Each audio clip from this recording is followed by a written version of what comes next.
할렐루야, 10월 31일 화요일입니다. 에베소서 말씀 6장 18절부터 끝절 24절까지 말씀을 읽고 은혜 나누도록 하겠습니다. 모든 기도와 간구를 하되 항상 성령 안에서 기도하고 이를 위하여 깨어 구하기를 항상 힘쓰며 여러 성도를 위하여 구하라.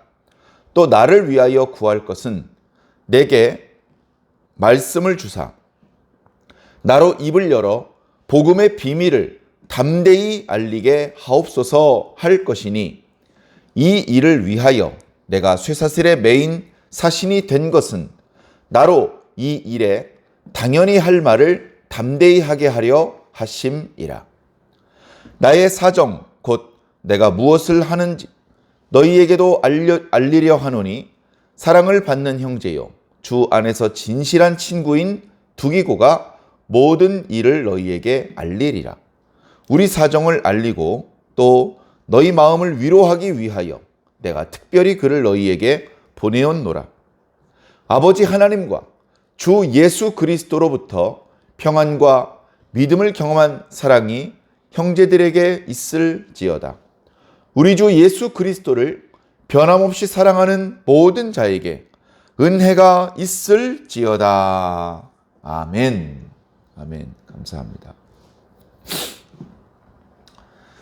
자, 마지막으로 주는 권면은 하나님의 전신갑주를 취하라는 것이었습니다. 그렇게 해야 되는 이유는 우리의 싸움의 상대가 혈과 육이 아니고 이 어두움의 세상 주관자들과 하늘에 있는 악한 영들이기 때문에 그렇습니다. 그래서 우리가 입어야 될 전신갑주는 강철검과 무쇠로 만든 투구와 이게 아니고 영적인 것이었습니다. 진리의 허리띠, 또 평화의 복음으로 준비한 신발, 의의 호심경, 믿음의 방패, 구원의 투구, 또 성령의 검으로 무장을 해야 합니다.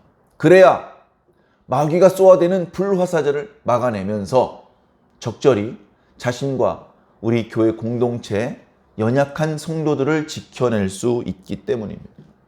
그런데 오늘 말씀을 보면 단순히 숨어서 날아오는 화살만 피하면 된다, 이런 것이 아니라는 것을 알 수 있습니다. 마지막 권면에 하나님의 전신갑주를 취하라는 말씀과 연이어서 주시는 말씀이 바로 기도에 대한 권면입니다. 어떤 분은 기도도 하나님의 전신갑주 중에 하나다, 이렇게 생각하시는 분도 있는데 그렇지 않습니다. 전신갑주를 취한 상태에서 어떻게 우리가 정신무장을 할 것이냐, 우리가 어떻게 마음을 먹고 어떻게 말을 하고 누구와 소통할 것이냐를 말씀해주고 있는 것입니다. 하드웨어가 준비되어 있다면 소프트웨어를 잘 업그레이드 시켜야 될 필요가 있죠. 그래야 최고의 성능을 발휘할 수 있습니다. 모든 기도와 간구를 하되, 너희들이 이미 기도를 하는구나. 여러 종류의 기도가 있지. 개인 기도, 묵상 기도, 통성 기도, 또 회중 기도, 많은 종류의 기도가 있는데, 그리고 기도의 내용도 다양하지. 감사의 기도, 하나님 앞에 서원하는 기도, 또 회개하는 기도, 여러 종류의 기도들이지. 그 모든 형태의 기도, 그 모든 내용의 기도를 하되 어떻게 하라고요? 성령 안에서 기도해야 된다. 성령 안에서. 표현은 간단한데요. 성령의 다스림 안에서 해야 됩니다. 성령의 감동으로 해야 됩니다. 성령님께서 주신 지혜로 하나님의 뜻을 헤아리면서 기도해야 됩니다. 성령님 없이 그저 나의 얄팍한 성경 지식과 개인적인 욕심을 따라서 기도하는 것은 하나님을 기쁘시게 할 수도 없고 응답을 받는 것은 요원한 일인 것입니다. 그래서 우리는 항상 성령 안에서 기도해야 됩니다. 모든 종류의 기도, 모든 내용의 기도가 바로 성령 안에서 드려지는 기도이어야 하는 것이죠. 이렇게 성령 안에서 기도하고 깨어있고 항상 기도하기를 힘쓰라. 성령 안에서 기도하기를 힘쓰고 깨어서 기도하기를 힘쓰고, 그리고 기도할 때 자기 자신만 위해서 기도하는 것이 아니라 교회 공동체 구성원들을 위해서 기도해라. 여러 성도들이라고 말씀하셨는데 사실은 모든 성도들입니다. 기도해 주지 않아도 되는 그런 성도가 어디 있습니까? 물론 어려움을 당한 성도들이 있다면 더 애절하게, 더 자세하게, 더 길게 기도할 수 있고, 큰 걱정이 없이 잘 해나가는 성도들이 있다면 조금 간단히 기도할 수는 있겠습니다만 기도해 줄 필요가 없는 그런 사람은 없습니다. 오늘 교회 처음 온 사람도, 아니 심지어 교회 아직 와보지도 않은 사람을 위해서도 기도를 해야 되는데 하물며 교회 장로님, 교회 목사님, 권사님을 위한 기도를 왜 생략해야 된다는 말입니까?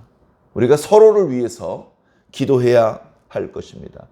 그렇게 너희들이 서로 위해서 기도해 줄 때 나를 위해서도 기도해 다오. 19절에 나를 위해서 기도할 땐 뭐라고 기도하냐 하면 나에게 말씀을 주사. 다 주셨잖아요. 아직도 받지 못한 말씀이 있나요? 성도들 입장에서 의아하게 보일 수도 있습니다.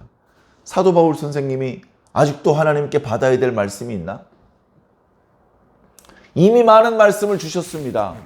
그리고 그 말씀을 성도들에게 각 지역에서 유대인과 이방인을 구별하지 않고 말씀을 선포했습니다. 많은 곳에서 제자를 세웠고 교회를 세웠습니다. 그런데 지금 또다시 너희들이 나를 위해서 기도할 땐 꼭 이렇게 기도해 주십시오. 나에게 말씀을 주사 나로 입을 열어 복음의 비밀을 담대히 알리게 하옵소서. 자, 복음의 비밀은요, 에베소서 안에서는 우리가 1장 그리고 2장과 3장 말씀을 통해서 복음의 비밀이라는 말씀을 여러 번 했습니다. 이 비밀은 뭐냐? 하늘과 땅이 예수 그리스도 안에서 통일될 것이다. 뿐만 아니라 이방인과 유대인들이 역시 예수님 안에서 하나가 될 것이다. 그렇게 새롭게 창조된 하나님의 백성들이 예수님 안에서 통일되고 예수님의 이름 앞에 굴복되고 있는 그 하늘과 땅을 기업으로 받게 될 것이다. 그것들을 상속으로 받게 될 것이며 그것들을 통치하게 될 것이다.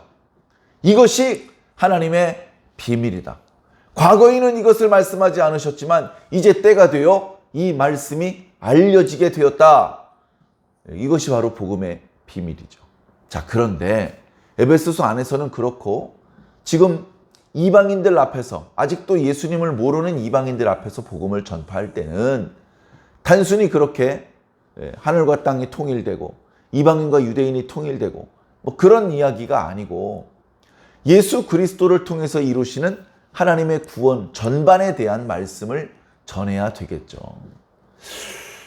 지금 사도 바울은 옥에 갇혀 있는 상태입니다. 밖에 나가서 사람들을 만나면서 복음을 전파하거나 토론을 하거나 할 수가 없습니다.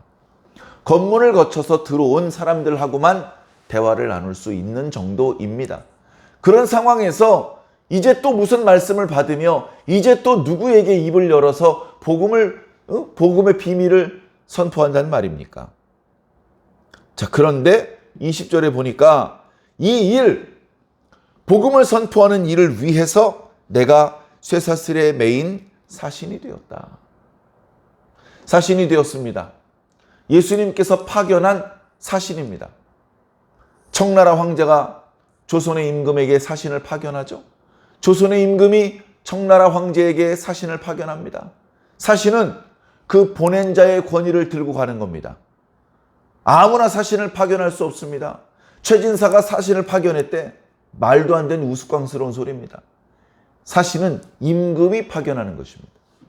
자, A 임금이 B 임금에게 사신을 보내는데 지금 하늘과 땅의 임금이신 예수 그리스도께서 조그마한 땅덩어리를 다스리고 있는 로마 황제에게 바울을 사신으로 보냈습니다.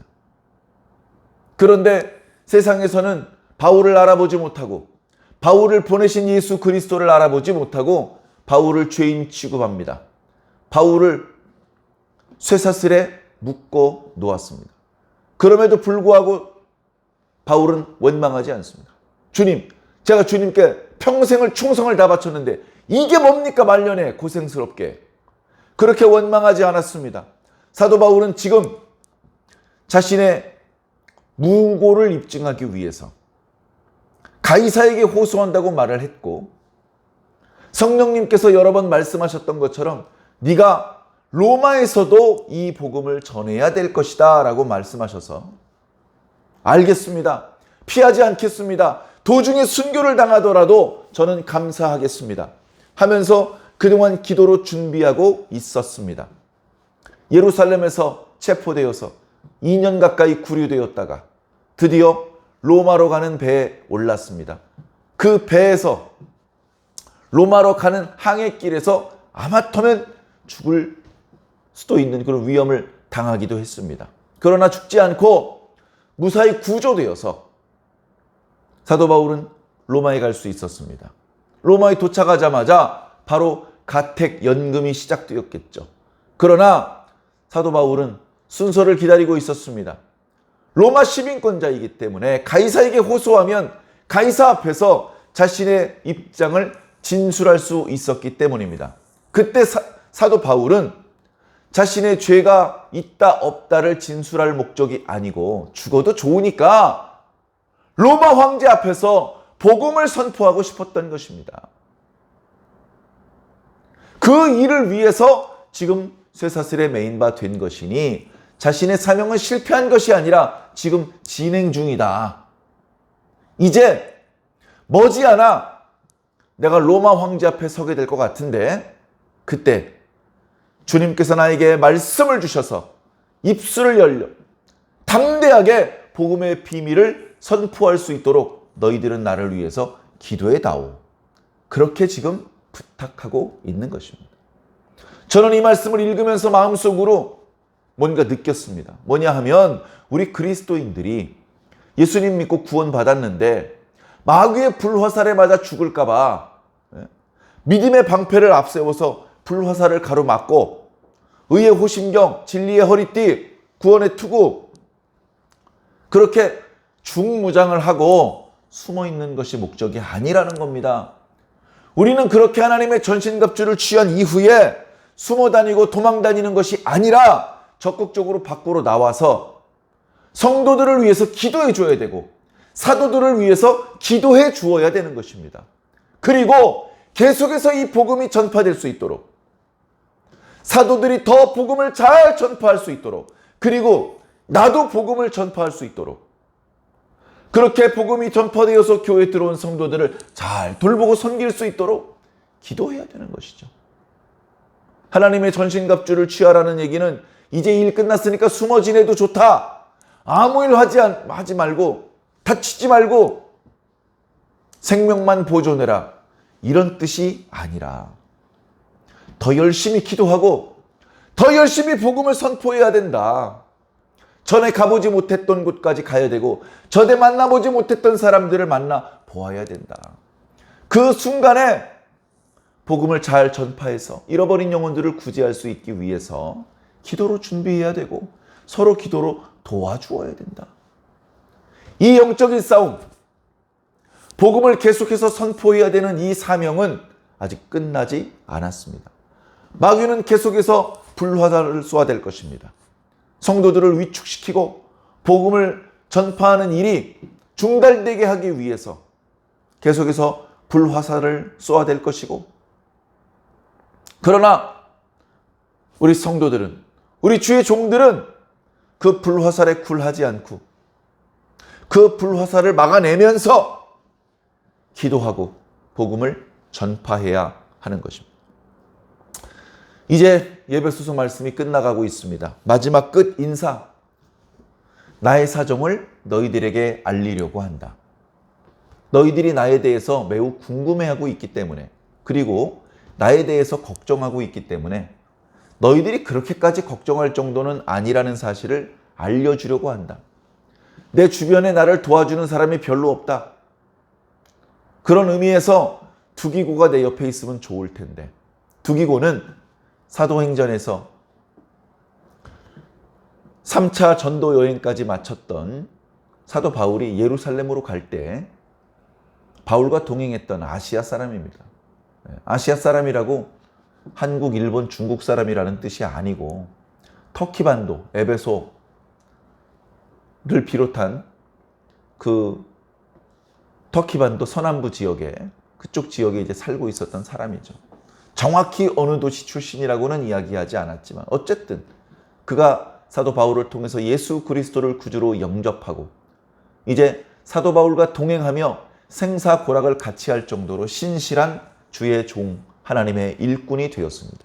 그래서 사도 바울이 로마에서 가택 연금되었을 때에 수시로 그곳을 출입하며 사도 바울의 필요한 것들을 공급해주고 사도 바울의 소식을 바깥에 알리는 역할을 했죠. 가까이서 사도 바울을 도와줄 사람들이 많이 필요한데 두기고를 에베소에 보냅니다. 가면 요즘은 오늘 갔다 내일도 돌아올 수 있겠죠. 비행기도 있고 여러 가지 교통수단이 발달되었기 때문에. 그러나 과거에는 그럴 수 없었습니다. 과거에는 한 번 가면 돌아올 때까지 최소 3달, 계절이 한 번 바뀌어야 되는 거예요. 그래야지 보냈던 사람이 돌아올 수 있습니다. 그러나 그런 부담을 감수하고 에베소 교회 성도들이 소중하기 때문에 그들에게 자신의 소식을 알리고 그들의 걱정을 덜어주기 위해서 사도 바울은 두기고를 보내기로 한 것이죠. 그리고서 이제 마지막으로 주님의 이름으로 그들을 축복해 줍니다. 그들에게 하나님과 예수님으로부터 평안이 그리고 믿음을 겸한 사랑이 충만히 임할 것을 기도하고 변함없이 그리스도를 사랑하는 자들에게 주의 은혜가 계속될 것을 간구하는 것으로 에베소서 말씀이 마무리되고 있습니다. 사랑하는 성도 여러분, 이 말씀은 바로 저와 여러분들에게 주시는 말씀입니다. 저와 여러분들이 주님을 변함없이 사랑함으로 베풀어 주시는 은혜를 끊임없이 받아야 될 줄로 믿습니다. 사도 바울이 빌어주었던 평안과 믿음을 겸한 사랑이 저와 여러분들의 가슴과 영혼 속에 충만해야 될 줄로 믿습니다. 그리고 사도 바울의 마지막 당부처럼 영적으로 전신갑주를 취하고 기도하고 복음을 전하는 일에 게을르지 않아야 될 줄로 믿습니다. 오늘 하루도 이 말씀을 떠올리면서 주님과 동행하시고 우리의 남은 인생을 주님 앞에 부끄럽지 않은 성실한 충성스러운 삶으로 채워나가시기를 예수님 이름으로 간절히 축원합니다.